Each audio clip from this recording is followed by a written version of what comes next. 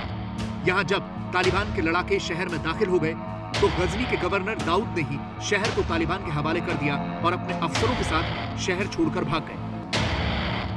बाद में उन्हें अफगान सरकार ने गिरफ्तार कर लिया। अब इस जगह पर यानी गजनी पर कब्जे के बाद ये खतरा बढ़ गया है कि तालिबान जल्द ही पूरे अफगानिस्तान को कब्जे में ले सकता है। इसकी वजह है राजधानी काबुल की घेराबंदी।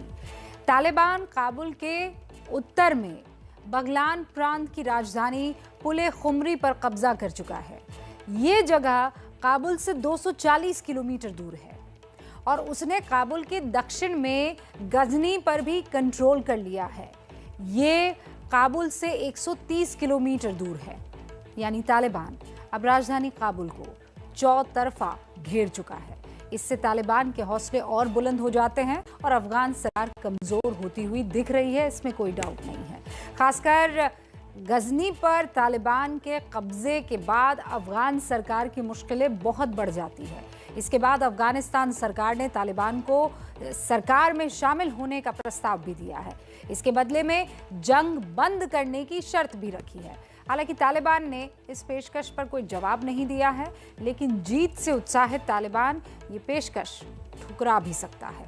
तालिबान इस वक्त कांधार और लश्करगाह में कब्जे के बेहद करीब पहुंच चुका है, लेकिन मज़ार शरीफ में उसकी कोशिशें अब तक तो कामयाब होती हुई नहीं दिख रही है, क्योंकि यहाँ कुछ ऐसे चेहरे हैं जो तालिबान के सामने दीवार बने हुए हैं और तालिबान इनसे घबराता बहुत है।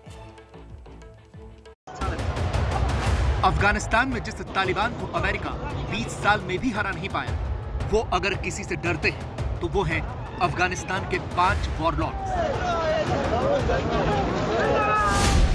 जिनमें सबसे बड़ा नाम है गुलबुद्दीन हिकमतयार का और दूसरा सबसे बड़ा चेहरा है अब्दुल रशीद दोस्तम।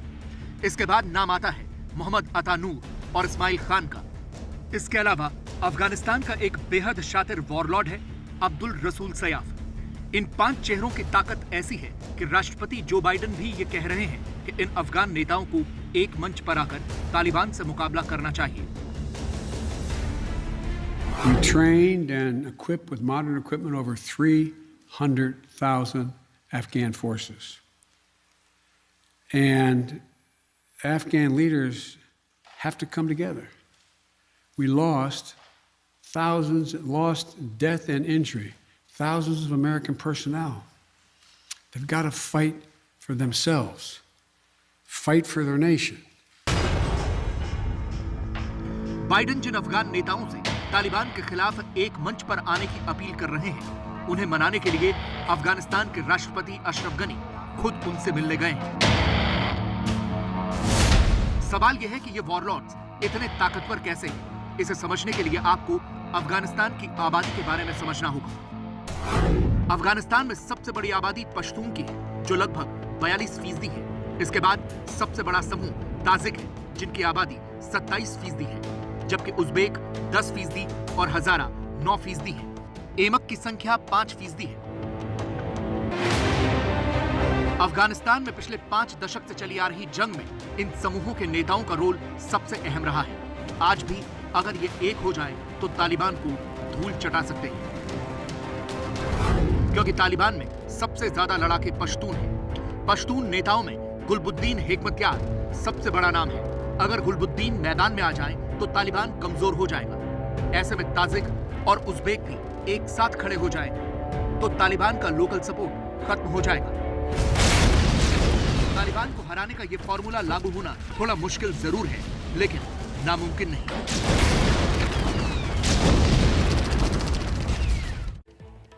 अब आप ये सोच रहे होंगे कि ये 5 हैं कौन? तालिबान के खिलाफ अफगानिस्तान के अलग अलग एथनिक ग्रुप्स के नेताओं को एक साथ लाना बहुत मुश्किल है। क्यों मुश्किल है, इसे समझने के लिए नेताओं के बारे में आप समझिए। पहला नाम है गुलबुद्दीन हेकमतयार का। 70 साल के हैं ये। अफगान जंग से ही अफगानिस्तान में एक्टिव हैं। पहले तो इन्हें आईएसआई का सपोर्ट था, लेकिन बाद में आईएसआई ने गुलबुद्दीन को छोड़कर तालिबान के सर पर हाथ रख दिया और इसीलिए तालिबान ने से जो इनकी अदावत है वो बहुत पुरानी है। गुलबुद्दीन पश्तून नेता हैं और पश्तून तालिबान और गुलबुद्दीन की लीडरशिप में अभी इस वक्त बटे हुए हैं। गुलबुद्दीन 2 बार अफगानिस्तान के प्रधानमंत्री भी रहे हैं। नए समीकरण में गुलबुद्दीन तालिबान के पक्ष में बयानबाजी जरूर कर रहे हैं, लेकिन इलाके पर कब्जे के लिए तालिबान के खिलाफ हो सकते हैं। अब आइए तालिबान को डराने वाले वॉरलॉर्ड्स में सबसे बड़े नाम की हम चर्चा कर दे। अब्दुल रशीद दोस्तम, जो बड़े उज़्बेक नेता हैं, क्योंकि 2013 से 2019 तक वो अफगानिस्तान में उपराष्ट्रपति रहे। उत्तरी अफगानिस्तान में दोस्तम का बहुत दबदबा है। अमेरिका और तालिबान की जो जंग थी उसमें अमेरिका का खुलकर इन्होंने समर्थन किया और उज़्बेक वर्चस्व के लिए तालिबान से इनकी दुश्मनी बेहद पुरानी है। इस सीरीज में अब तीसरा नाम है मोहम्मद अता नूर का, जो बड़े ताजिक नेता हैं। बाल्ख प्रांत जो है उसमें अता नूर का बहुत दबदबा है। 1996 में जब अफगानिस्तान में तालिबान की सरकार बनी, उस वक्त तालिबान के खिलाफ नदर्न अलायंस नाम का एक मोर्चा बना था। अता नूर उसी मोर्चे के कमांडर थे। जाहिर है इलाके पर कब्जे को लेकर इनकी भी तालिबान से दुश्मनी बहुत पुरानी है। आइए अब इस्माइल खान का चर्चा करें। वो भी ताजिक नेता हैं। इस्माइल को हेरात का शेर कहा जाता है, क्योंकि 1995 में उन्होंने अपने दम पर तालिबान को हेरात से खदेड़ दिया था। तब से ही इनकी तालिबान से दुश्मनी है और आज ये अफगान सेना की मदद करते हैं। 5वें वॉरलॉर्ड वो है अब्दुल रसूल सयाफ, जो पश्तून है। अब्दुल रसूल ही उसामा बिन लादेन को अफगानिस्तान लाए थे, लेकिन अमेरिका के हमले के बाद रसूल के तालिबान से रिश्ते बिगड़ गए। आज रसूल का दबदबा ऐसा है कि वो तालिबान विरोधी मोर्चे में एक अहम भूमिका निभा सकते हैं और इसीलिए इन 5 का साथ आना तालिबानियों को खत्म कर सकता है। अब मास्टर स्ट्रोक की ये रिपोर्ट आपके सामने।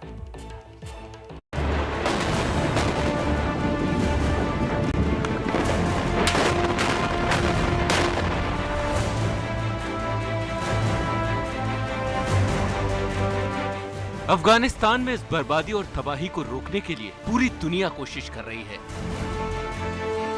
कतर की राजधानी दोहा में इसके लिए बैठकों का दौर चल रहा है, जिसमें चीन, रूस, पाकिस्तान और कतर के नुमाइंदे तालिबान अफगानिस्तान सरकार से बातचीत कर एक शांति समझौते पर पहुंचने की कोशिश कर रहे हैं। अब इस बातचीत में भारत भी शामिल हो गया है। कतर से आए विशेष दूत ने भारत को बातचीत में शामिल होने का न्योता दिया। इसके बाद भारत भी इसमें शामिल हुआ। He had also extended an invitation to India to participate in a meeting in Doha today, 12th, which actually we have participating, our joint secretary looking after Pakistan, Afghanistan and Iran. Qatar की राजधानी दोहा में चल रही अफगान शांति वार्ताओं में भारत को शामिल किया जाना चीन और पाकिस्तान के लिए झटका है, क्योंकि ये दोनों ही देश नहीं चाहते कि अफगानिस्तान में भारत की भूमिका बढ़े और मजबूत रहे। भारत ने इस बातचीत में शामिल होने के साथ साथ ये भी साफ कर दिया है कि अफगानिस्तान में अगर तालिबान को कोई मजबूत कर रहा है तो वो है पाकिस्तान और उसकी सेना। भारत ने साफ शब्दों में कहा कि पाकिस्तान तालिबान की मदद के लिए अपने जिहादी और सेना के जवानों को अफगानिस्तान भेज रहा है। इस विषय पे आई कैन से कि वर्ल्ड में सबको मालूम है कि किस तरह का रोल हो रहा है और किस तरह के कंसर्न्स उनके हैं कि पाकिस्तान की तरफ से जिहादी एलिमेंट कह लीजिए, आतंकी एलिमेंट जो उधर अफगानिस्तान में क्या कर चुके हैं। इस पे पूरी दुनिया जानती है।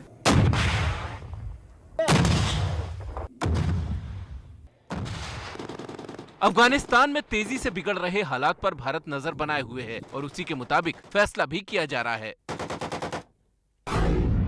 फिलहाल काबुल में भारतीय दूतावास खुला रहेगा और भारत अफगानिस्तान में अल्पसंख्यकों को सुरक्षित जगह पर जाने में मदद देगा, लेकिन सैन्य सहयोग को लेकर अभी कोई फैसला नहीं हुआ है। भारत की पहली कोशिश अफगानिस्तान में शांति स्थापित करने की है और इसीलिए भारत सभी पक्षों के संपर्क में है। अफगानिस्तान में अमन और हिंदुस्तान पर पूरी दुनिया की उम्मीद और नजर है।